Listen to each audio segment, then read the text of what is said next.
Alright, this would be part 22. I have the front hub pulled off. After I got the tire off, I went ahead and got the tire off the other side, so I actually have the tractor just sitting on the two jack stands. I know some people have commented those are 3-ton jack stands, so perfectly safe. It's not being held up by the jack or anything else. It's just by the jack stand, so no danger there. Well, limited amount of danger. What I want to do is I just want to inspect the bearings and everything on the front hubs, just to see how they're wearing. I don't see much wear on the hub itself. There's this little indentation right here. I don't know if that's original or whatnot. Kind of hard to tell there. But I don't see anything that I'm overly concerned about. It only took me about 10 shop rags to get all the grease off of it, so I was happy about that. Particularly the fact that the grease wasn't old and cruddy. You know, sometimes that grease gets in there, it's dried and everything. Actually pretty happy with how the grease looks. So next thing is I'm working on inspecting the bearings. Here are the felt washers. I thought I was going to have to buy 2 of these. I don't think so. These are still in pretty good shape. I assume you can reuse them. I've already pulled them out once. And then the retainer, I haven't tried to get the retainer out yet. But one nice thing is there's no evidence of the retainer rubbing on the back of the spindle here. So that's pretty exciting. One of the reasons that I aside from just to inspect it, is it seems to be spinning a little slow. I was reading in the service manual that the castle nut here has to be torqued to 105 foot-pounds and then backed off to the nearest castle so the pin can go in. That might be one of the reasons it was turning so slow. I would like it to turn a little easier than that. Also, the fact that it's a little cool in here. Today has been the warmest day in a while, and we're still not above freezing, but back here in the back of the shop, it got up to 35 or 40 today in the shop. But it's one of those things that I'm still concerned about it. I don't want to be seizing anything up and having to replace parts and whatnot. Here's the bearing that came out of the front. Haven't got it cleaned up yet. For my knowledge, let's see here. It's a Timken 2790. Okay, that way I have a record of that if I need to replace it. It feels okay.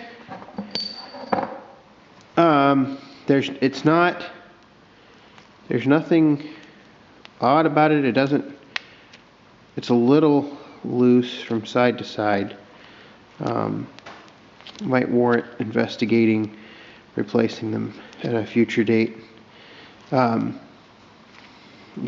but there's a little side-to-side movement. Nothing I'm overly concerned about. I can work on finding some bearings and maybe later this spring get back in here and replace them. For right now, I'm going to leave the tire and the hub and everything off. Get my felt washers back in here before I lose them, because those things are like 15 bucks or 16 bucks a piece. What I'm going to do next is I'm actually going to go ahead and take I want to inspect all the grease fitting, because you see right here where the grease is coming out of the grease fitting. I've been thinking that I need to go through all the grease fittings that I can replace and replace them. So I'm going to go ahead and pull off, I think I can just pull off this arm right here, and I may go ahead and see if I can't take the taper pin or the king pin, whatever you want to call it, out of the knuckle, because there is some movement in there, and see if I need to replace a bushing. And I hope it's not anything more serious than a bushing, because a bushing is like 20 bucks, and there's 2 bushings per knuckle, whereas a new taper pin is like 150 bucks. So Anyway, I want to get that apart. One of the reasons I took the other wheel off is so I can turn the wheels, because to get the arm off, the steering arm off here, I have to take off this bolt, and there's a bolt on the other side. So I'll get busy doing that, and once I've done that, I'll come back and take a little bit more video. Well, got the steering arm off. Not very excited about this. So this grease right here is very old, very tacky, not a grease that I use, so it looks like any grease that I put in did not go to the correct place. There's just nothing here that looks, I don't know, maybe there's a little bit of my grease mixed in there in the top. But point being, not really excited about that. So clearly the fact that grease was coming out of that grease fitting meant I had problems, either fitting being plugged, fitting not working, etc.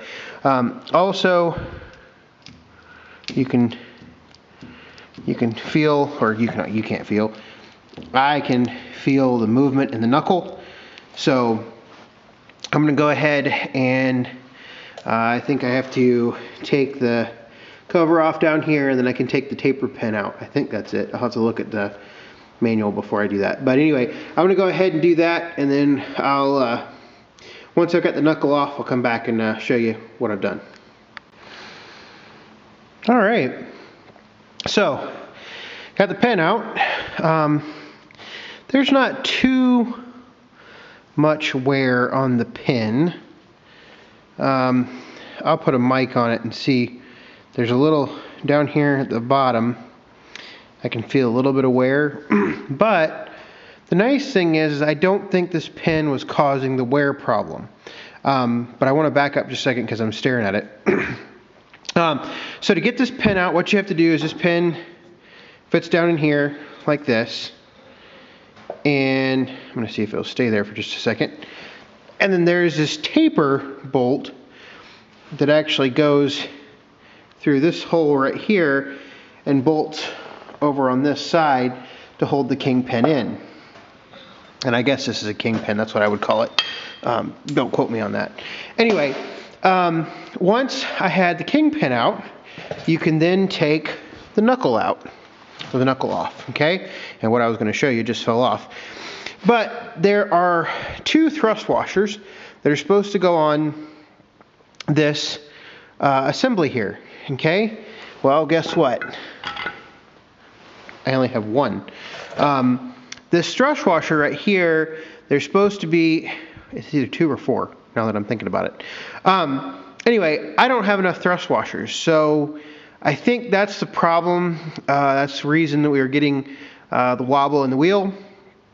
So what I'm going to do is I guess I need to order some of these washers, and we'll go from there. This one is so caked on and everything that I will have to do quite a bit to get it. If I can still use it, I might just order all new ones if I can. Hopefully I can. So anyway, that is the front axle. There's nothing. I cleaned up. There was all kinds of crap and everything up here.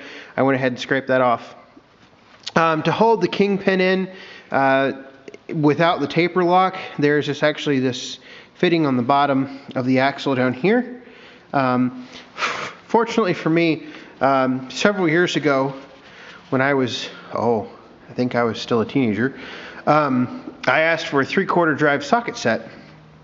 And for no apparent reason, because this is the first thing I really had that needed a 3/4 drive socket set. But I got a 3/4 drive socket set. In fact, let me see here. The receipt, I think, is still in here. See when I bought it, or when it was given to me. It's that thermal paper, so I don't know if we'll be able to distinguish anything. We might not be able to. No, I don't think we're going to be able to distinguish anything. At least not easily enough. But it was $212.40. And I'll have to see if I can find a date on it, but here's the receipt. It's a Sears receipt. It's a Craftsman set. And the 212, if you can see it, if it'll focus, is right there. But anyway, I don't even know how much this set is now. So to make the end of the story, because this is a terrible story, because it's so long it's kind of pointless, but this is the biggest socket they have in there, 1 7/8, and this fits on that nut perfectly. I don't know what I would have done, because I don't think you could have put I don't know if you could have put a crescent wrench on there large enough. I don't think you get it large enough, and I don't know what I would have done except had to go buy more sockets. So one of those times that something I asked for a long time ago and got a long time ago. Nice having it around the shop. So anyway, I'm going to get all these fittings cleaned up and everything. I'll probably go ahead and take apart the other knuckle and everything and go from there. I'll get the parts ordered this week, and I'll get everything put back together, and we'll go from there. I am still reading on the pony motor. As soon as I get done reading on the pony motor, I will start that task. It's just one of those things that I want to make 100% sure of everything I'm going to do. I don't want to get into a pickle where I've done something and I can't get a part, or it's going to cost me, a lot more money than I expected to fix it, because obviously there's other things that I want to do with this tractor. But yeah, thanks for watching. Once I get the parts in and once I start working on the pony motor, I will take videos of putting the front end back together. I don't know if I'm going to take the axle off or not. I really don't want to, because it's so heavy. I really don't have a way to hold it, but I may do that. I don't know. We'll see. So anyway, thanks for watching, and I will be back later this week.